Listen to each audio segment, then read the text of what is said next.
Warahmatullahi wabarakatuh. Alhamdulillahi rabbil alamin. Wassalatu wassalamu ala asyrafil anbiya'i wal mursalin. Nahmaduhu wa nasta'inuhu wa nastaghfiruh. Wa na'udzu billahi min syururi anfusina wa min sayyiati a'malina. Man yahdihillahu fala mudilla lahu wa man yudlil fala hadiya lahu. Rabbi shrah li sadri wa yassir li amri wahlul 'uqdatam min lisani yafqahu qawli. Amma ba'd. Alhamdulillah, bersyukur pada Allah Subhanahu Wa Taala kerana dapat bersama pada malam ini. Jadi sebelum kita meneruskan bab yang ke-194, cuba tengok semula muka surat 366 366 itu. Ana nak buat sedikit pembetulan tu lah.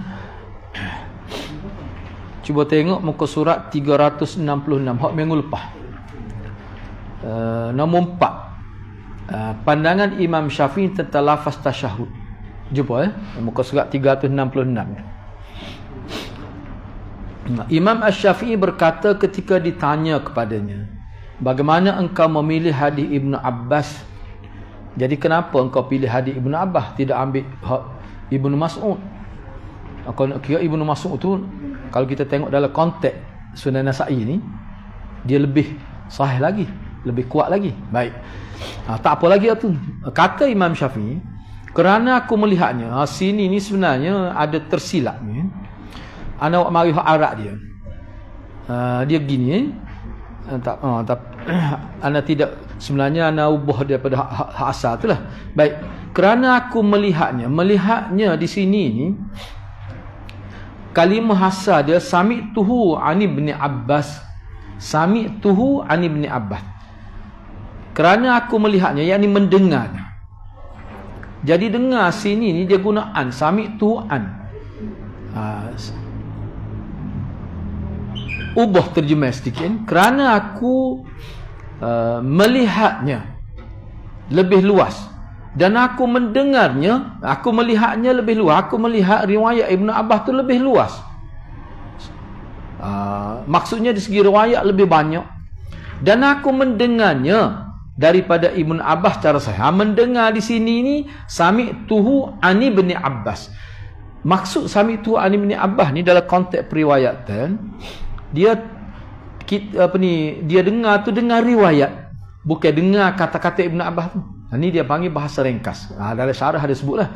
Jadi mendengarnya, buat nombor 1, lepas tu tulis luar tu, mendengar riwayat daripada Ibnu Abbas secara sahih.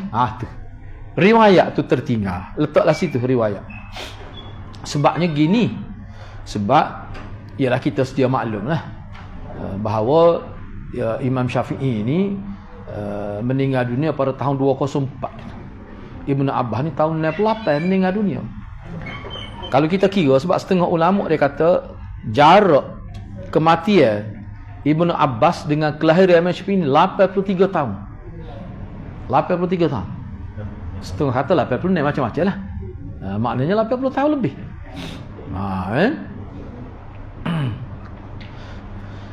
Jadi betul situ. Tambah set. Mendengar riwayat daripada Ibn. Riwayat daripada. Ni maknanya dia tidak dengar sendiri. Riwayat tu lah. Itu maksud dia. Okey? Boleh? Okey, seterusnya kita akan sambung pada muka surat 372. Bab 194.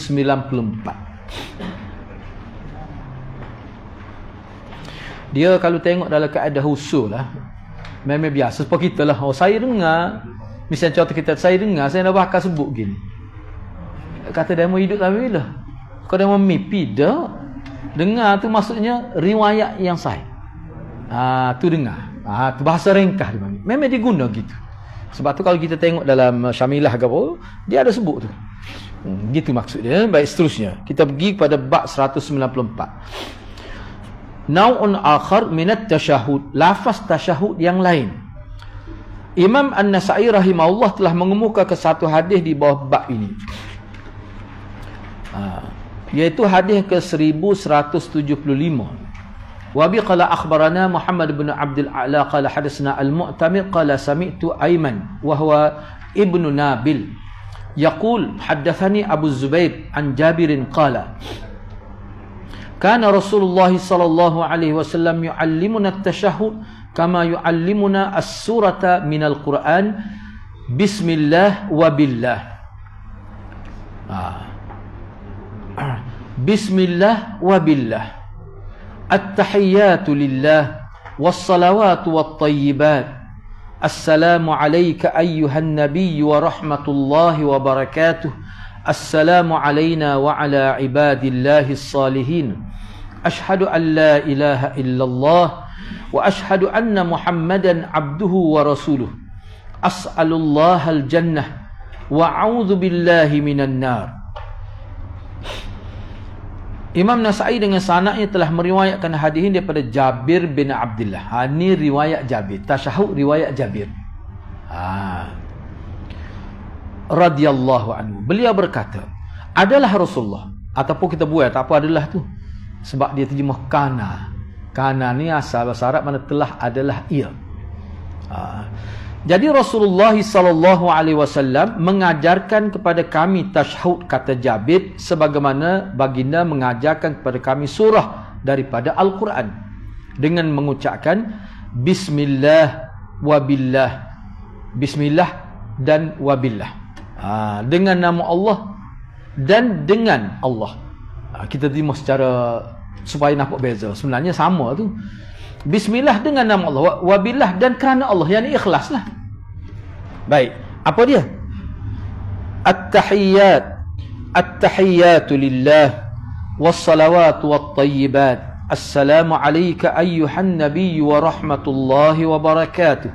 Assalamu alayna wa ala ibadillahi as-salihin. Ashhadu an la ilaha illallah wa ashhadu anna Muhammadan abduhu wa rasuluh. Terjemah itu kita bincang dah. Kita tak payah baca lah terjemah itu. Surah Ringkah. Kemudian kata Rasulullah lagi mengikut riwayat Jabir ni,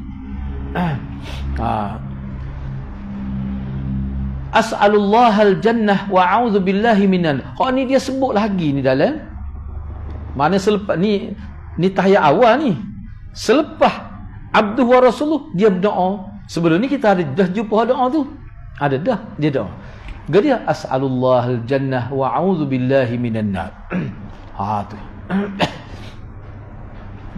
Tak apalah.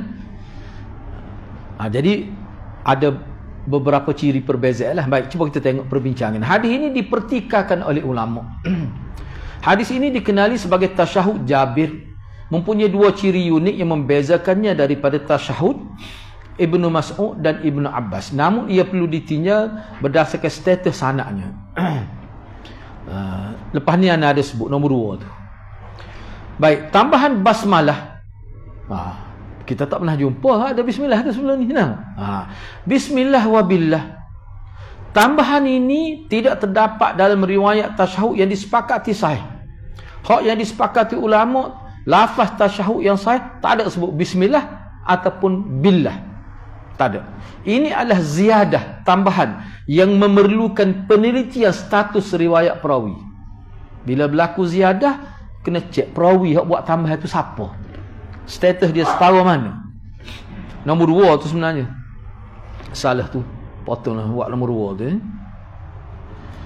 Tambahan doa selepas syahadah, as'alullahal jannah wa a'udzu billahi minan nar.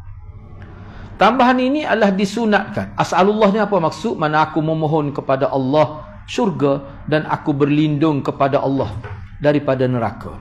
Tambahan doa ini adalah disunatkan selepas tasyahud dan sebelum salam. Berdasarkan dia gini, kalau kita tengok dalam kitab fiqh, ada ulama hadis pun, seperti Menawi pun, dia kata tahiyat awal pun boleh kita baca doa. Tapi kalau boleh jangan panjang lah. Takut jadi delay pula kita kata email tu. Kalau hak sebelum tahiyat akhir memanglah ada doa khususnya. Baik. Jadi tambahan doa ini adalah disunatkan selepas tasyahud dan sebelum salam. Selepas tasyahud ni makna tasyahud awal. Hak sebelum salam tu makna tasyahud akhir. Berdasarkan hadis-hadis sahih yang lain yang menggalakkan doa pada waktu ini, walau bagaimanapun memasukkannya sebagai lafaz tasyahud itu sendiri tidak sahih. Tidak sahih. Maknanya doa ni kalau nak baca boleh, tapi dia tak termasuk dalam tasyahud. Baik. Sekarang ni kita nak tengok kenapa ulama kritik hadis ni. Yang kedua, kritika sanad perawi Aiman bin Nabil. Ulama kritik dia. Jadi Aiman bin Nabil ni secara umumnya dianggap perawi yang lemah oleh para ulama jarhu wa ta'dil. Misalnya, Imam Ahmad bin Hanbal menganggap riwayat dia lemah. Yahya bin, dia gini, masalah bila lemah sini kita kata apa lemah pun hadis juga. Boleh amat dak masalahnya sahih. Bercanggah dengan sahih itulah. Bercanggah dengan sahih tu. Lemah ni peringkat mungkar. Beratlah. Yahya bin Ma'in berkata, la ba'sa bi, tiada masalah dengannya. Namun ini adalah pujian yang rendah, bukan pujian yang tinggi, pujian yang sederhana. Baik. Imam An-Nasa'i sendiri dengan memasukkan hadis ini seringkali memberikan isyarat mengenai kelemahan perawi walaupun beliau tidak mengeluarkan kenyataan di sini. Mana ulama tengok Imam Nasa'i, moga Imam Nasa'i ini dari riwayat dari kitab asal dia sebut tu dia ada isyarat. Hadis ni lemah. Cuma dia awak mari tu nak ayat pada kita lah, biar kita tahu. Riwayat Jabir ni terutamanya dengan tambah bismillah wa billah di awal tasyahud dianggap sebagai mungkar, ditolak atau syadz yang ni sangat janggal. Syadz ni maknanya ganjil tu maksudnya dhaif lah. Oleh kebanyakan ulama hadis kerana pertentangannya dengan riwayat-riwayat tasyahud yang lebih sahih dan mutawatir seperti Ibnu Mas'ud dan juga Ibnu Abbas, dan kerana kelemahan diri Aiman bin Nabi itu sendiri. Yang ketiga, ada doa nak pula. Doa as'alullah al-jannah wa a'udzubillah. Hak tu sunat, tak apa. Tapi dia tu bukan tasyahud tu. Doa, hak tu tak apa tu. Bukan sebagai sebahagian daripada lafaz tasyahud itu sendiri, seperti yang diajar oleh Nabi SAW. Baik, bab 195. Bab takhfif fi tasyahhudil awal. Bab meringkaskan bacaan lafaz tasyahud awal. Imam An-Nasa'i telah mengemukakan satu hadis di bawah bab ini. Bab ini menggariskan prinsip fiqh penting mengenai kedudukan tu sebenarnya. Seperti kedudukan tasyahud yang dilakukan selepas rakaat kedua. Dalam solat 4 atau 3 rakaat. Seperti zuhur asar, maknanya bukan selepas tu, maknanya pada rakaat kedua tu, silap tu kan. Kedudukan tasyahud tu bukan duduk kedudukan. Betul lah tu kan. Sebabnya gini, boleh kata ulama terima semua kalau kita baca bahawa tasyahud akhir tu dia mesti lebih panjang. Dia mesti lebih panjang. Tu hak Nabi baca. Baik. Imam An-Nasa'i mengemukakan bab ini untuk membawa hadis-hadis yang menyokong pelaksanaan tasyahud awal secara ringkas ini, iaitu menahan diri daripada menambah selawat Ibrahimiyah yang disunatkan pada tasyahud akhir. Kita bincanglah, tak boleh kau baca selawat tu pada tasyahud awal tu. Dia ada perbezaan di kalangan tokoh-tokoh mazhab lah. Kita bincang selepasnya tu. Jadi tujuan Imam Nasa'i buat bab dan hadis yang dikemukakan adalah untuk membezakan tasyahud awal yang bersifat sementara sebelum berdiri ke rakaat seterusnya. Ulama guna gitu, sementara. Maknanya tak boleh panjang lah. Daripada tasyahud akhir yang merupakan penamak solat dan tempat disunatkan berdoa panjang. Kalau kita jadi tu imam ni lain cerita lah. Kalau jadi tu imam ni, kalau kita nak baca doa pun, baca Nabi ayat Allahumma inni a'udzubika min fitnatil hayat wal, baca tu. Kalau kita semaya sendiri panjang tak apa. Tasyahud awal apa boleh sebab dia ada riwayat juga. Saat ni pada minggu lepas kita ada bincang. Baik. Hadis yang ke 1176 ya. Tak ubah tu, bukan 102 tu, 1176.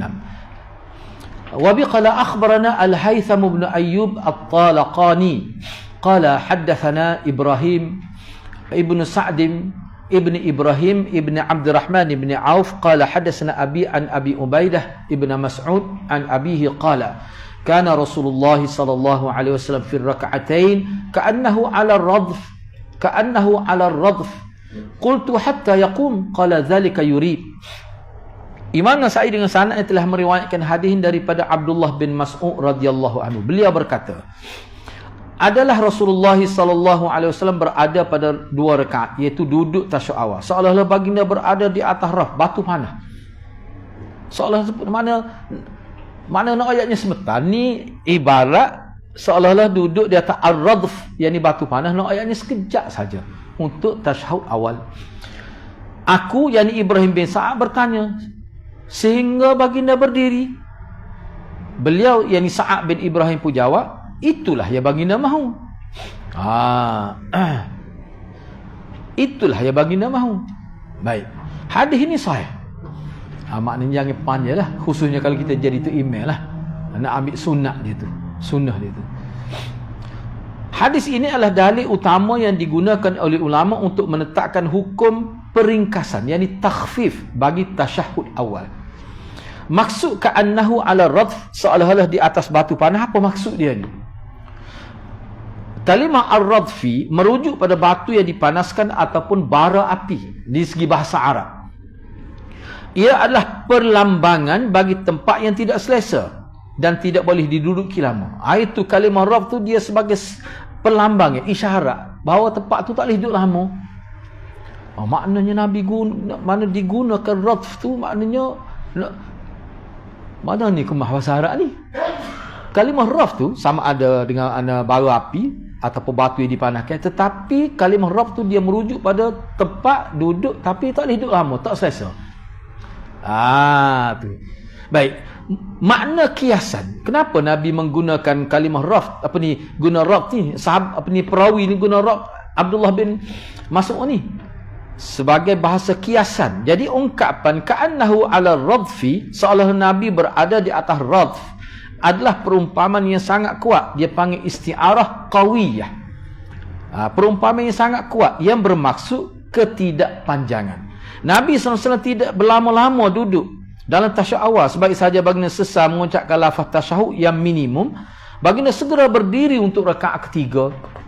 Sebab tu kalau kita nak baca doa, baca rekan-rekan, Allahumma ighfir lana dzunubana wa li walidayna. Tu pun cukup dah. Atau baca mana-mana lah. Kalau nak baca, sebab dia sunat. Baik. Ana tidak nafikan ada setengah ulama dia kata lebih baik tidak baca. Ada juga. Kalau kita tengok dalam syarah tu memang macam-macam lah ulama khilaf. Tetapi nak kata bid'ah tu tak boleh. Sini. Keinginan untuk bangun, dia menunjukkan kiasan kepada keinginan untuk bangun. Ia menunjukkan bahawa duduk tasyahud awal bukanlah tujuan, tetapi hanyalah persinggahan. Yang cepat, potong persinggahan, potong wajib dengan sunnah tu. Yang cepat sebelum meneruskan rakaat berikut, potong wajib sunnah tu potong. Tu silap maksudnya. Yang keempat, zalika yurid. Bila ditanya, kalau kita perhatikan dalam hadis ni, mana perawi tu tanya, mana Nabi hatta yaquma ni, maknanya mana duduk sebentar lepas tu bangun lalu. Itu mana hatta yaquma kalau nak terjemah Kelantan. Duduk sebentar lepas tu bangun. Gitu kah? Jadi perawi ni pun kata, gitulah. Gitu, yurid ni begitulah Rasulullah naknya. Jadi anak buat dalam kurungnya itu sebab dalam syarah dia sebut, aku bertanya tu makna perawi yang bernama Ibrahim bin Sa'ad. Sehingga baginda berdiri. Beliau tu Sa'ad pula, Sa'ad bin Ibrahim.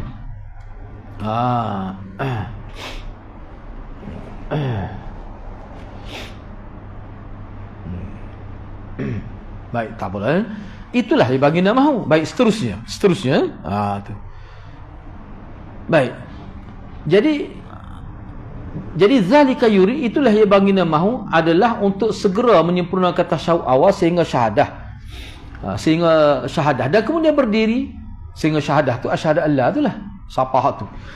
Baik. Sebelum meneruskan rakaat berikutnya. Apa ni sebaran tambah. Tanpa ada sebaran tambah ataupun tambah zikir lah, tanpa ada penanggung ataupun tambah zikir. Baik. Kalau kita tengok ni, ana tak masuk sini. Setengah ulama kata berdasarkan Maulid tak ada doa lah. Maulid tak ada doa. Sebab kena doa jadi ada tambahan pula. Boleh kata ke ulama semua terima tasyahud akhir tu ada doa. Nabi ajar khusus doa tu. Tapi kena ingatlah sebab ada juga hadis sebut ni yang silap faham. Sebab tu kalau maya khusus maya sunat lah memang kita baca doa. Kita pilih doa warid daripada Nabi lah. Jangan ikut sin nak doa tu. Tapi ulama kata dalam hati pun tak apa, jangan sebut kod Melayu sudah kan. Yang kelima, hadis ini adalah hujah utama bagi ulama yang berpendapat bahawa yang pertama tiada selawat Ibrahimiyah. Ini bukan mewakili mazhab Syafi'i. Allahumma salli ala Muhammad itulah tak ada pada rakaat pertama tu. Ni antara dalil dia. Dalam tasyahud awal, makmum dan imam tidak disyariatkan untuk membaca selawat Ibrahimiyah. Allahumma salli ala Muhammad sampai ke selesai selawat itulah.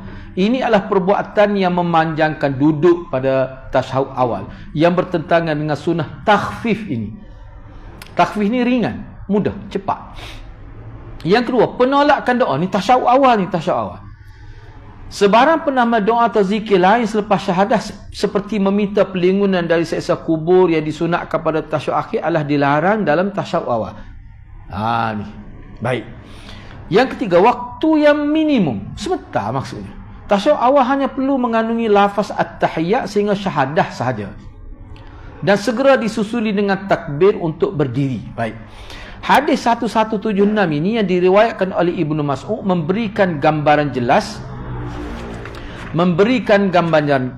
yang jelas tentang ciri-ciri tasyahud awal Nabi SAW, iaitu pelaksanaannya yang ringkas dan pantas bagi membezakannya daripada tasyahud akhir yang menjadi tempat untuk berdoa dan berselawat. Hak wakili hak ni ramah ni. Lebih ramah lah. Tak apalah, lepas ni kita tengok sebab sini ana ada buat tambah selawat duk mana. Tak apa, kita baca lah. Kita ambil sikit lagi. Bab yang ke-196. Sebab dalam mazhab Syafi'i memang ada selawat pada tasyahud awal. Pada tasyahud awal itulah dia ada selawat. Sebab tu kita dengar orang kita baca selawat sebab dalam mazhab Syafi'i. Jangan kita kata bid'ah tu. Besar tu gua mazhab tu. Sebab tu Anas sendiri lebih banyak tak baca, tapi kadang-kadang ada juga kita baca.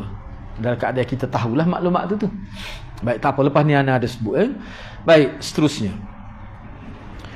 Babu tarkit tasyahudil awal, yakni bab 196, meninggalkan tasyahud awal. Tak baca tasyahud awal. Imam An-Nasa'i telah mengemuka kedua hadis di bawah bab ini. Bab ini menyebutkan hadis-hadis yang menjadi dalil akan keharusan meninggalkan tasyahud awal dan terus berdiri menuju rakaat yang ketiga. Imam Al-Bukhari rahimahullah telah meletakkan tajuk babnya dengan lafaz yang bermaksud bab mengenai sesiapa yang tidak menganggap tasyahud awal sebagai suatu kewajipan kerana Nabi SAW telah berdiri terus dari rakaat yang kedua dan tidak kembali duduk untuk tasyahud. Cerita dia lepas ni Nabi sujud sahwi itulah. Nabi sujud sahwi kan. Tapi Nabi tidak turun semula. Baik. Hadis-hadis yang akan dibincangkan dalam bab ini menyokong pandangan bahawa tasyahud awal adalah sunat, yakni harus dan bukan wajib. Hal ini disimpulkan daripada perbuatan Nabi Muhammad SAW sendiri yang pernah meninggalkan duduk tasyahud awal dan terus berdiri untuk rakaat ketiga tanpa kembali duduk semula setelah diperingatkan oleh makmum. Baik. Hadis pertama itu hadis ke-1177. Wa bi qala akhbarani Yahya bin Habib ibn Arabi al-Basri qala hadatsna Hammad bin Zaid an Yahya an Abdurrahman bin A'rash an ibn Buhainah anna an-nabiy sallallahu alaihi wasallam faqama fi asy-syaf' alladhi kana yuridu an yajlisa fihi famadha fi salati hatta idha kana fi akhir salati sajada sajdatain qabla an yusallima thumma sallama. Imam Nasa'i dengan sanad yang telah meriwayatkan hadis daripada Ibnu Buhainah, pernah Nabi SAW salat. Ketika beliau menyelesaikan rakaat genap 2 atau 4, ya sepatutnya beliau duduk, tapi beliau bangun 2 atau 4 ni mana ada dalam syarah sebut sebenarnya dia tidak timbul yang 4 tu, hak 2 tu. Hak 2 tu sebab kalau hak ke-4 tu dia jadi rakaat kelima, kalau dia orang salah kena duduk tu. Terlebih makmum kata subhanallah, dia kata erti. Tapi dalam fiqh ada sebut dia yakin dia buat apa. Bila kata yakin, lagu mana? Sebab tu di sini kalau kih berat tu tambah tu. Dia kena ramah sebut. Bila ramah sebut sebab takut dia imam pakai kaedah al-yaqin la yuzalu bisyak. Yakin tidak boleh dihilangkan dengan syak. Dia yakin, dia teruskan. Baik, dua situasi ni Nana sebut ni walaupun kita tubik luas sikit lah. Katakanlah tu imam yakin dia, walaupun orang sebut ramah, dia kata subhanallah, dia tahu ti. Tapi kalau dalam kitab fiqh, kalau ramah gitu, dia jadi menang balik makmum tu. Maknanya, mesti ada masalah. Masalahnya, tu imam tak tahu dia masalah ke dia ni. Walaupun ulama kata agak suka juga, kalau dia tak tahu tu, mesti ada masalah akhir tu, tambah rakaat dah tu. Baik tak apalah. Kena dia kah juga. Dia nak sudah juga rakaat kelima tu. Kita boleh mufarakah. Tak yakin lah. Kena mufarakah tu. Dia tak boleh tu. Sebab ni 5 dah ni. Yang kedua, bila berlaku gitu, lepas tu imam tu, bila ramai orang tegur dia, memang dia pun, ada qarinah dia panggil. Betul. Moga tadi wisalat, tadi baca baca dah tahiyat 2 kali dah. Ni mari dah lepas tu dia panggil qarinah. Kelulah. Yalah dia kata salah. Dia pun duduk. Kena duduk tu. Tak tu memang kena juzuk sawi lah tu. Salah kita dia gini ana nak sebut biarlah. Ana tak nak berjahilah. Sebab ada dalam diberitahu kepada ana, ada makmum, ada tu imam tu acak berhimna sujud sawi. Sebab kalau dia berasa dia lupa sesuatu, dia sawi. Tak perlu sampai tahap tu. Lupa yang dimaksudkan sehingga tersalah. Lupa sehingga tersalah. Selagi tak tersalah tak apa. Misalnya, dia tak ingat. Tadi buat rakaat kedua dah ke? Baca dah ke tahiyat? Dia ragu. Dia syok. Katakanlah. Tapi makmum pun tak ada tegur. Lama semaya ni. Dia kata betul dah ni. Dia kata gitu. Lagu mana? Patut tak terbukti dia salah. Setengah ulama kata dia teruskan lah. Kecuali dia confirm dia salah. Ataupun kalau dia syak, patut ada clue yang menunjukkan bahawa ada buat. Tak payah. Patut teruskan. Kecuali dia panggil ghalabatiz zan, maknanya dia tertinggal tasyuk awal tu, mana berat sangka lebih kepada ya. Walaupun ada juga syak tu, tetapi tertinggal tu lebih kuat. Dia kena sujud sawi. Dia tak boleh turun. Sebab tu bukan wajib pun. Tu Tapi kena ingatlah, ada juga ulama yang kata wajib ada. Ada yang kata wajib. Kalau wajib kena duduk mula. Tapi kalau kita tengok jumhur, memang tak. Dalam mazhab Syafi'i pun tidak. Mana kita bangun dah tak payah duduk. Dah. Tapi anda tengok ada beberapa ni yang dikatakan ulama zahiri lah. Dia kata wajib. Dia kata wajib. Ulama kata sini lah dia bincang ni wajib mana? Mungkin Nabi tak duduk pula tu. Sini tidak sebut subhanallah selepas ni. Sahabat tegur subhanallah. Baik. Kita tengok lagi.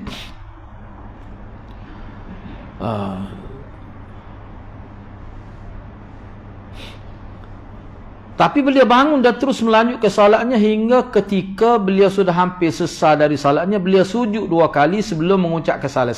Selepas itu barulah beliau mengucapkan salam. Maknanya sujud sawi ni sebelum bagi salam. Dah 2 kali sujud ni, 2 kali. 2 kali itu semuanya, lepas ni kita akan tengok 2 kali semuanya dengan Allahu Akbar. Allahu Akbar lah. Baik, hadis Ibnu Buhainah adalah muttafaq alaih.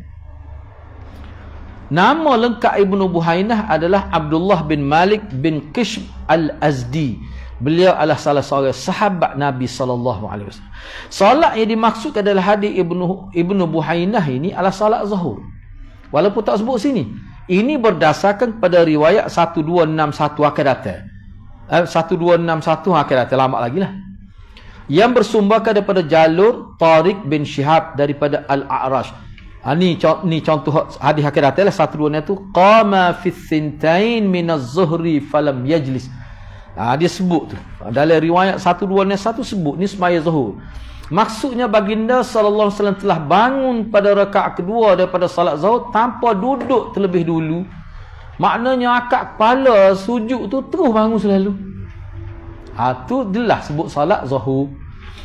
Dalam riwayat yang sama menyebutkan para makmum telah menegurnya dengan berkata subhanallah. Bukan seorang, lama sebut subhanallah. Nabi ada timan. Namun beliau sallallahu alaihi wasallam meneruskan salatnya tanpa kembali duduk. Dalam riwayat yang sama juga menyebutkan Nabi sallallahu alaihi wasallam telah melakukan sujud 2 kali sebelum salam dan melakukan takbir pada setiap kali sujud. Waktu jelas. Ada tu imam sujud sahwi salah pula. Dia sekali sujud. Penengu tu mamu. Sebab mamu kata berkali tak aja salah ni. Siapa salah sujud sahwi? Nak mana manusia ni ada kelemahan gitu. Anak pun pernah kena sekali. Lepas tu kita neng lepas maya. Rasa pelik sujud sahwi ni nak. Lepas tu sekali buat. Jadi tu email. Nak mana hadirat nyada lah gitu lah. Baik, yang ketiga. Hukum yang dapat diambil daripada hadis ialah apa yang telah diletakkan tajuk bab oleh musannif rahimahullah, yakni Imam Nasai lah, iaitu keharusan meninggalkan hal ini. Anda tengok dalam taujih fiqh Imam Nasai, memang dia berpendapat gini. Keharusan meninggalkan tasyahud. Maknanya dan bahawasanya perbuatan tersebut tidak membatalkan salat. Perselisihan pandangan para ulama mengenai hukum ini akan diperbahaskan dalam permasalahan kedati yang berikut ini. Sebab memang ada kata wajib pun, tapi bukan jumhur. Jelas kalau kita tengok dalam hadis ni kan Nabi sujud sahwi. Baik, tak apalah. Yang keempat, hadis ini dijadikan dalil bahawa sujud sahwi dilakukan sebelum salam. Telah dinyatakan dalam kitab Al-Fath, yakni Fathul Bari, Hafiz Ibn Hajar. Tiada hujah yang kukuh daripada hadis ini bahawa semua jenis sujud sahwi adalah sebelum salam. Bahkan ia membantah pandangan siapa yang mendakwa bahawa semua sujud sahwi adalah selepas salam, seperti mazhab Hanafi. Sebab kalau mazhab Hanafi pelik sekilah dia ni, maknanya selepas salam baru sujud sahwi. Dan mazhab Hanafi ni silap dia terjemahan ni. Sebab kalau kita tengok dalam hadis ni, maknanya Nabi sujud sahwi ni sebelum salam. Tu. Jadi hadis ni sebenarnya membantah pandangan sesiapa yang mendakwa bahawa semua sujud sahwi adalah selepas salam, seperti pegangan mazhab Hanafi. Jadi hak ni jelaslah sebelum salam. Gitu kan. Lepas tu mazhab Hanafi semua gitu ke? Tak juga. Mana ada juga kadang-kadang tu khilaf tu. Ada juga kan. Baik, tak apalah. Jadi kalau dalam mazhab Syafi'i dan orang panggil 3 lagi mazhab atau 2 lagi mazhab tu termasuk mazhab Syafi'i, maknanya qablas salam, sebelum salam. Tu baik, ya. Kita tengok kesalahan. Kalau kita terlebih tu lepas salam. Ya. Dia gini dia sebab tu dia sebut ni untuk semua sujud sahwi. Dia ada perincian dia lah. Akhir datang kita bincang. Anak nak bincang pada bab tu sebab kita ni hadis akhir ni kitabus sahwi tu kita bincang situlah. Tu dia ada perincian dia. Tapi kalau hak umumnya mazhab Hanafi. Tetapi dalam mazhab Ahmad memang dia sebut sebelum salam, cuma ada perincian. Tu kita bincang akhir datang dalam bab khusus, bab yang ke-13 tu, bab yang ke-12.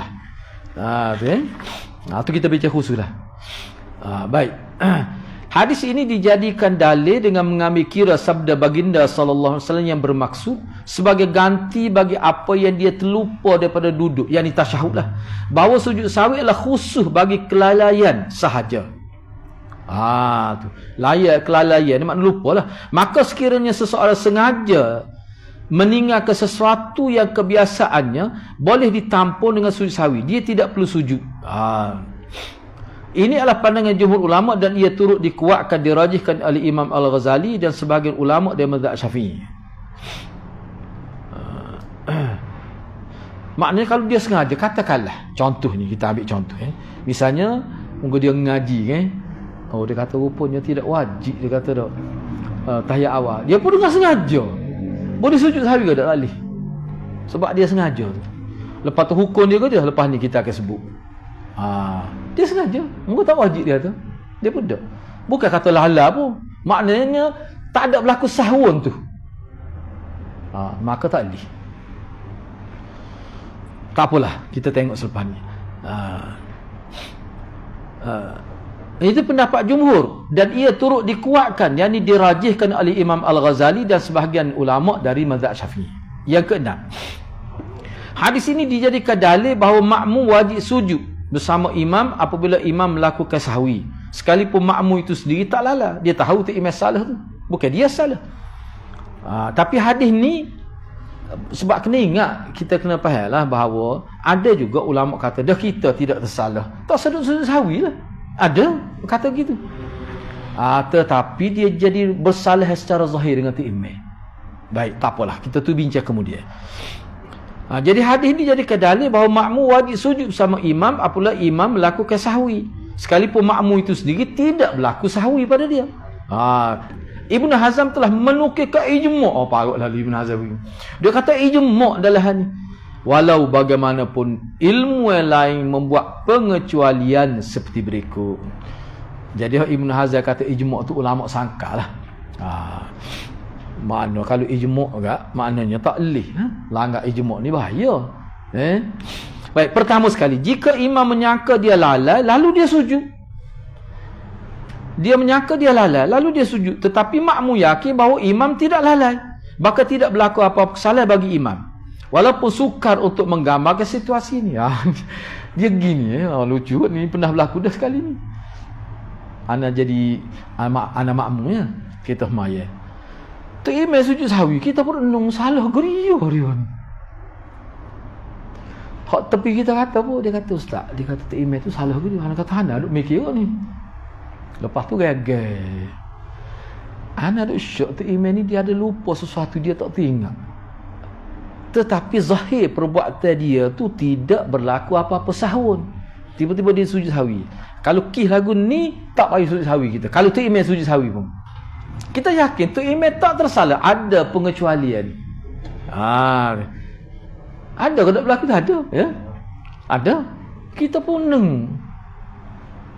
Gak jiran tepi tu dia orang muda. Dia kata semaya saat ni okey dah benar tu dia. Ana pun jadi bengong. Dia kata apa dia sujud sahwi. Dia kata ana tengah mikir ni. Lagu mana dah lekih ni? Kedudukan makmum tu. Dia nak bertindak lagu mana? Hak ni istisna, berlaku istisna. Jadi tak boleh pakai hak tadi. Maknanya ada ketikanya tu imam sujud sahwi, kita tak perlu sujud sahwi. Kih pertamanya dia salah, dia rasa salah tapi dia tak salah sebenarnya. Dia syok. Tapi kita ni yakin betul dah dia maya ni. Masalah dia sujud sahwi, subhanallah ni. Boleh kata tak? Subhanallah dia pun sujud sahwi, subhanallah itu. Jaga dia nak sujud sahwi, kita kata subhanallah ni. Boleh kata apa betul ayat tadi? Boleh kata gitu geger. Dakih ni mana makmum yakin tu imam tak tersalah. Mana tu imam dia syok. Yang kedua, jika nyata bahawa imam adalah orang yang berhadas, tidak suci, dan Abu Tayyib At-Tabari, kena faham tak apa, kita baca dulu. Dan jika nyata bahawa imam adalah orang yang berhadas tidak suci, dan Abu Tayyib At-Tabari telah menukilkan bahawa Ibnu Sirin turut membuat pengecualian untuk makmum dalam setengah keadaan. Demikian hadis. Naknya ada pengecualian. Cerita dia gini, dulu kita bicara dah. Kata lagu mana ni kih berlaku ni, tu imam semaya, bila semaya masuk rakaat kedua baru dia tahu dia tak ada semaya. Lagu mana? Ni dua pendapat ulama. Ana ambil dua lah. Setengah kata kita tak jadi semualah. Moga daripada awal tak jadi. Tetapi ramai juga ulama sebut tak jadi tu tak imam. Makmum jadi. Ada satu kih lagi ulama kata dak, hak tu tak boleh sebab dia start daripada awal. Dia masuk tak kena dah. Hak kata jadi ni dia kata tu imam batal. Tu imam batal tengah semaya. Lepas tu lagu mana terjejah ke dia semaya makmum? Tak. Masalah sekarang ni ulama kata tak timbul isu tu imam batal setengah semaya, tak timbul isu hak tu. Moga dia masuk dalam keadaan betul. Ni masuk tak ada wuduk dah. Tapi hak ni dia bukan isu, dia gini, hak ni bukan isu tu imam ni, isu makmum. Jadi dalam kih ni makmum tetap sah semaya. Dia boleh teruskan semaya tu. Cuma teruskan tu terus lagu mana? Terus tu maknanya dia kena ada seorang naik jadi imam lah. Cukup dua lagi tu. Tak perlu. Tapi ada juga kata tak jadi, dia tak boleh niat keluar daripada tu. Dia kena cukup pak. Hak dua tengok tu imam tak jadi. Macam-macam dalam kitab fiqh sebut. Ya. Ha. Saya semua di sana. Ha. Email dia tengah cerah dulu. Dan dia pun tidak sujud sawi. Ada sebahagian makmum sujud sawi, ada sebahagian tidak sujud sawi. Macam mana keadaan?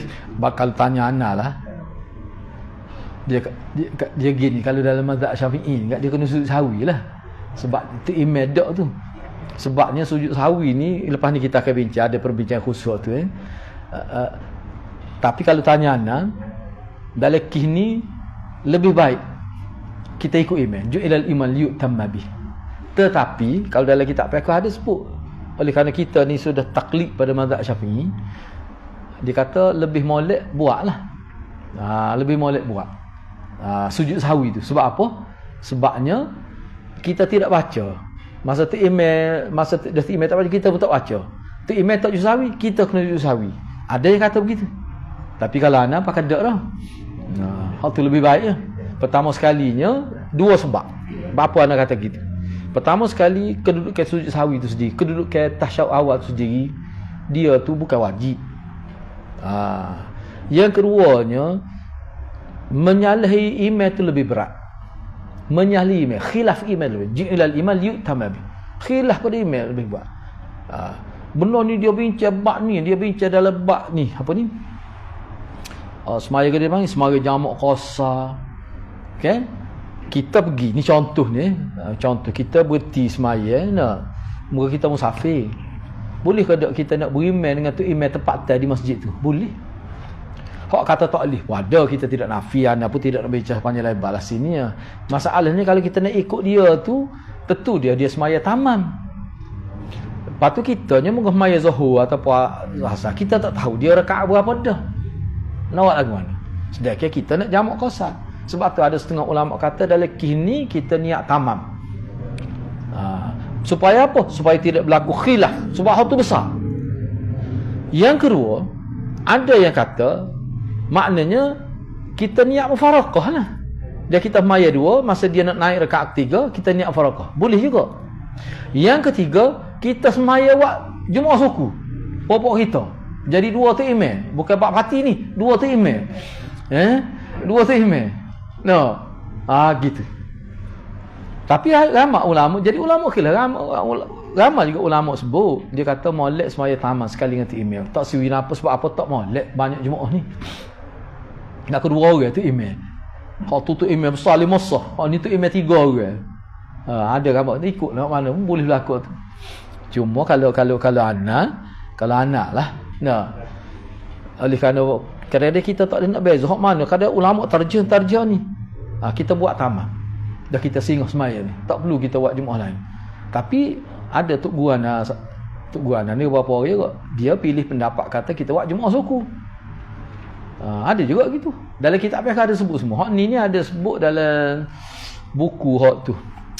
Ada buku khusus nama apa tu, buku dia terjemuh dalam buku tu. Memang dia sebut beberapa jenis, beberapa pilihan dalam kih tu. Sebut hal ni juga. Kalau nak kira kita kata menyalahi imam tu berat.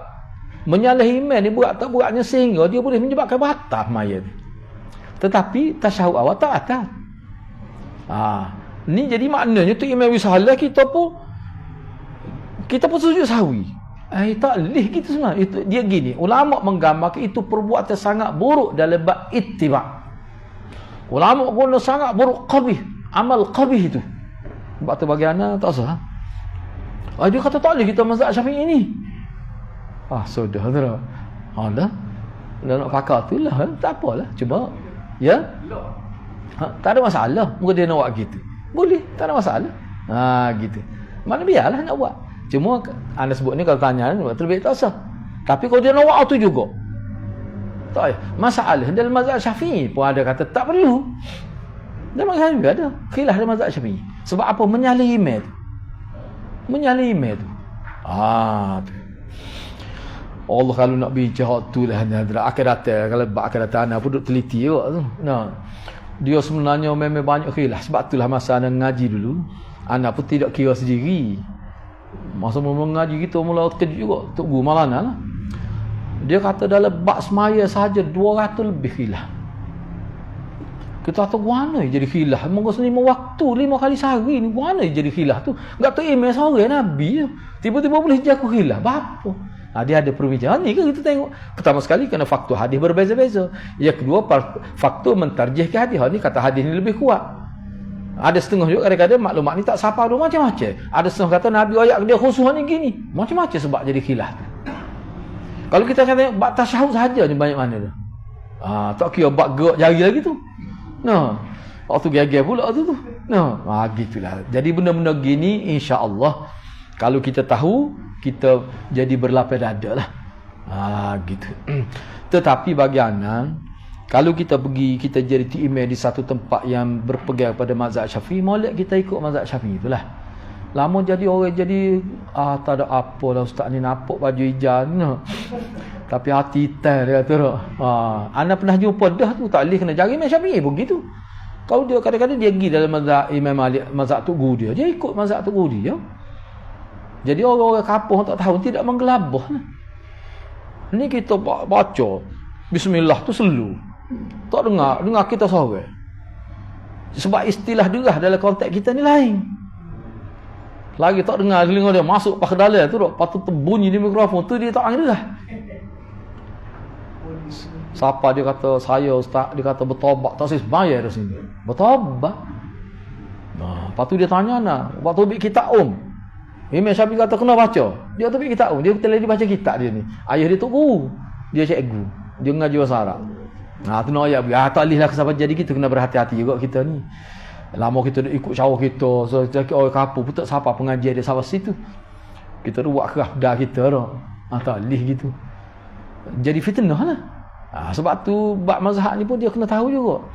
Sebab tempat kita sini tu apa. Munggu puak-puak orang panggil. Bara katuk tak ludah ni tak. Baik, cuba kita tengok lagi. Sebab tu kalau kita tengok dalam bab ni panjang sebenarnya kalau nak bincang misalnya contoh bab 4 mazhab lah dia ada kitab khilaf tetap 4 mazhab. Panjang cerita tak. Banyak benar lah. Baik, tak apalah. Waktu kita bincang kemudian. Bab sujud sahwi ni ada khusus lepas ni. Baik. Jadi maknanya ada perincian. Jadi tak benarlah, tak tepatlah kata-kata Hafiz Ibn Hazm tu yang mengatakan ijma' kena ikut tu imam ni. Kalau tu imam sujud sahwi, wajib sujud. Tak kira kukuk mana pun. Tak, sebab dia ada pengecualian. Tadi antara kisahnya tu imam ingat dia salah. Padahal dia tak salah. Kita pun sedar dia tak salah. Yang keduanya maknanya isu tu email lupa lah tu. Dia tak ingat dia berhadah. Kira lupa. Tak perlu sujud sahwi tu. Tak perlu sujud sahwi. Tak berkait sujud sahwi waktu tu sebenarnya. Sujud sahwi yang dilakukan sebelum salam tidak perlu disusuli dengan bacaan tasyahud selepas dia. Baik, tak apalah. Sesiapa yang terlupa tasyahud awal sehinggalah dia berdiri tegak untuk rakaat yang ketiga. Orang panggil sempurna dah qiyam dia tu. Kemudian dia pun teringat, maka dia tidak boleh duduk kembali. Dah ni ada tu imam duduk. Mana cuba dah ni? Kita bangun dia duduk. Kita kata lagu mana ni? Jadi ada hak duduk, ada duduk. Anak pakai berdiri gitu. Tak boleh lah, dia salah. Itulah yang. Jadi kena niat dalam konteks mazhab, konteks ulama secara umum ni kena niat farakah. Niat farakah. Tu. Sesungguhnya para sahabat telah mengucapkan tasbih dengan mengatakan subhanallah kepada Nabi SAW sebagai isyarat. Namun baginda tidak kembali duduk. Oleh itu, sekiranya seseorang yang bersalat itu sengaja kembali duduk setelah dia mula melakukan rukun, yakni berdiri tegak, maka batal salat dia mengikut Imam Syafi'i. Berbeza dengan pandangan jumhur ulama, tak batal. Tapi dia sudah dikira khilaf sunnah. Ulama kata khilaf sunnah ni mana dosa lah. Tapi kalau mengikut mazhab Syafi'i, Imam Syafi'i sendiri tu batal semaya dia. Sebab dia sudah masuk rukun lain dah. Rukun lain dah. Tu ya. Yang ke-9, lupa dan tersilap, sahwan dan nisyan adalah harus berlaku ke atas para nabi alaihi wassalam dalam konteks menyampaikan perundangan tasyrik. Kita tidak boleh membuat kritikan sebagai menafikan dengan berkata, kenapa tidak terus sampaikan permasalahan dengan kenyataan? Kenapa perlu buat dengan perbuatan sehingga tersalah gitu? Kenapa harus melalui jalan lupa dan tersalah? Di sinilah terletak ismah para rasul. Penting ni hak ni sebab Syiah tak terima ni hak ni. Penting hak ni. Hadis-hadis gini Syiah tak terima sebab dia kata mana mungkin Nabi salah. Tu. Inilah ismah para rasul. Tidak wujud kesilapan para nabi dan tidak disusuli dengan apa-apa pembetulan. Hikmahnya adalah untuk menyatakan para nabi adalah manusia, bukan Tuhan. Ismah para rasul ni gini, maksud ismah ya. Kalau kita tengok di sini, kita kata terlupa di sini dalam bab hukum agama, bab semaya, ibadat terbesarlah. Baik, isu dia begini ya. Isu dia nya, kita kalau ada orang kata, apa? Royak. Buat dia untuk kenyataan lisan. Apa dengan perbuatan Nabi sendiri salah, lepas tu sahabat tak perlu gitu, jadi keliru kalau kita kata gitu.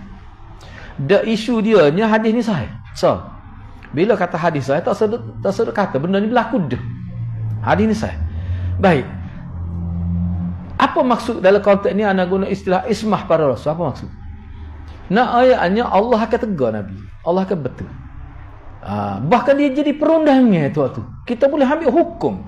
Maknanya di sini Nabi salah. Nabi salah. Kemudian sahabat tegur, Nabi tak duduk. Nabi sujud sahwi. Sujud sahwi itulah menandakan kesedaran tersilap. Apa yang jadi sedar tersilap tu? Kerana Allah jaga. Allah jaga. Mana tak ada satu kesalahan Nabi berlalu dengan salah gitu. Tak ada pembetulan. Tak ada tindakan tasheh tu tak ada. Ini termasuk ismah. Sehingga akhirnya kita tidak boleh kata ada Nabi tersalah dalam menyampaikan maklumat. Tak boleh. Sebab kalau kita kata Nabi terlupa selepas tu betul lalu dan jadi hukum. Tubik bab sujud sahwi tu. Jadi makna hakikat sini dia tidak salah. Tapi proses tasyrik dia panggil. Kemudian adalah ulama kata nak ayatnya bahawa benda ni benda realiti. Islam ni bukan atas dasar teori saja, tidak. Tu antara yang disebut. Baik, seterusnya yang ke-10 Tempat ataupun waktu sujud sahwi adalah pada akhir salat. Oleh itu sekiranya dia sujud sahwi sebelum dia tasyahud kerana terlupa, maka dia wajib mengulangi sujud di sisi mereka yang mewajibkan tasyahud akhir. Mereka adalah golongan jumhur ulama. Katakanlah dia sujud sahwi, lepas tu baru dia baca tasyahud. Dia kena sujud semula. Sujud sahwi semula. Dia sujud sahwi semula. Kalau ada orang tanya, "Dok Ustaz, dia pakai tak baca suruh tasyahud akhir." Tak jadilah semaya dia. Mengok tu kena baca. Tak sadah tu. Ini mengikut jumhur boleh faham ni ringkas lagi.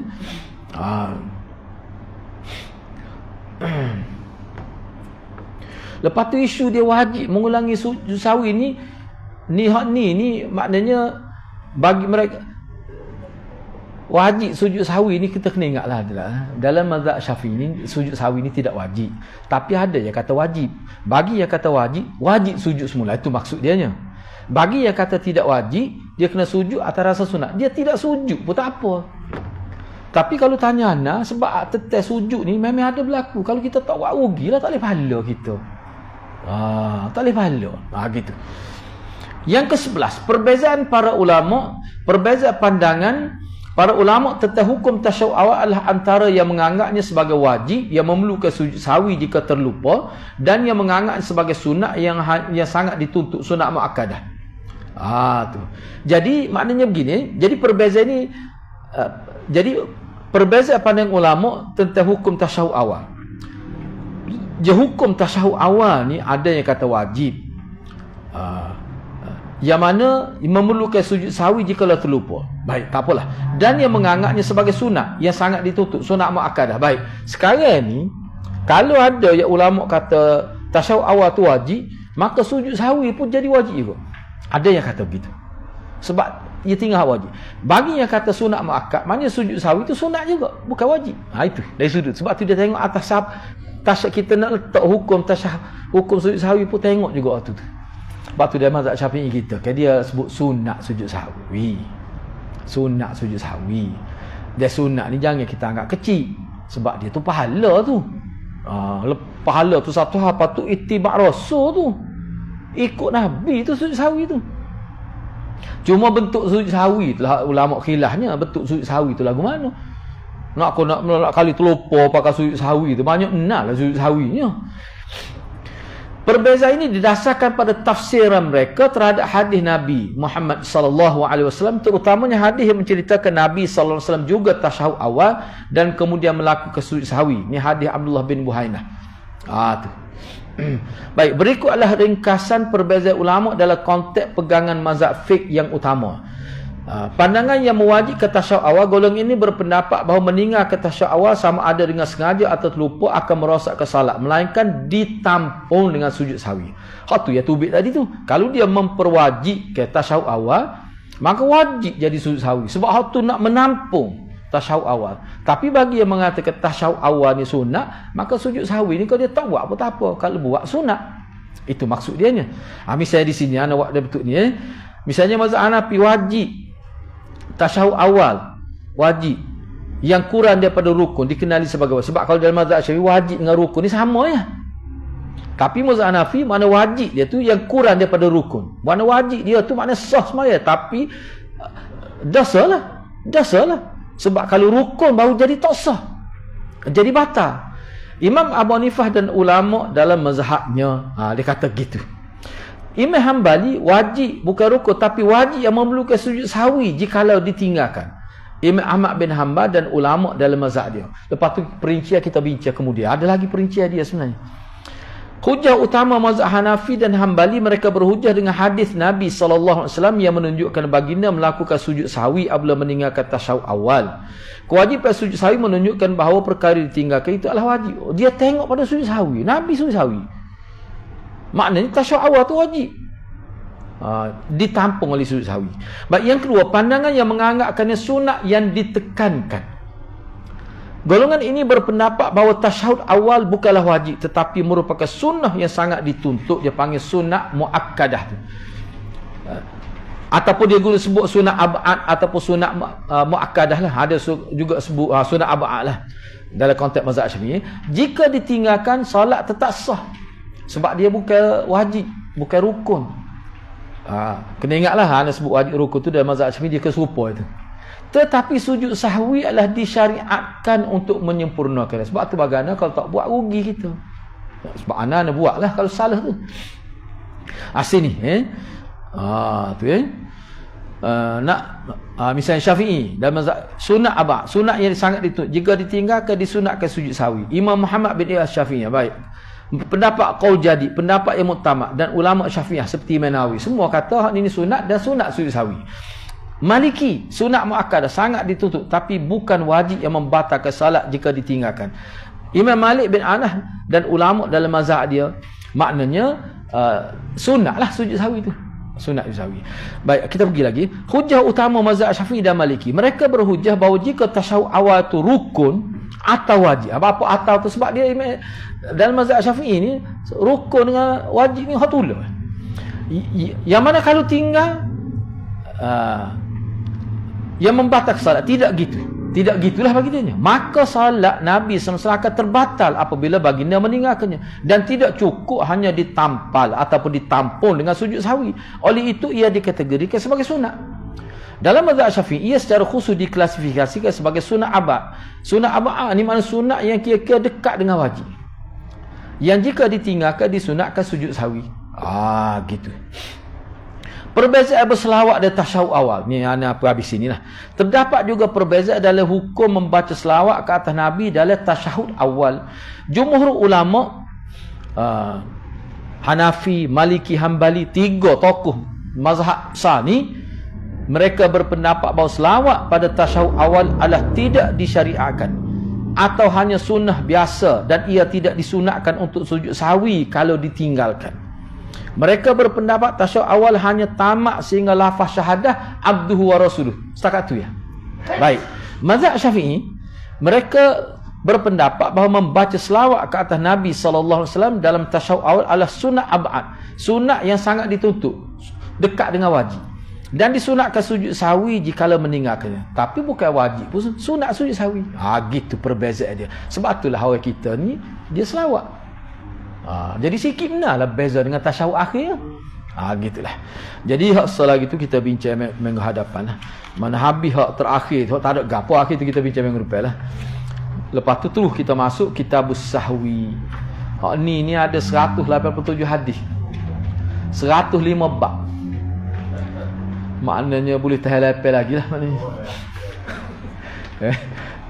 Gitulah, mudah-mudahan Allah berkati kita semua. Aku qouli hadza wa astaghfirullahal azim li wa lakum. Assalamualaikum warahmatullahi wabarakatuh.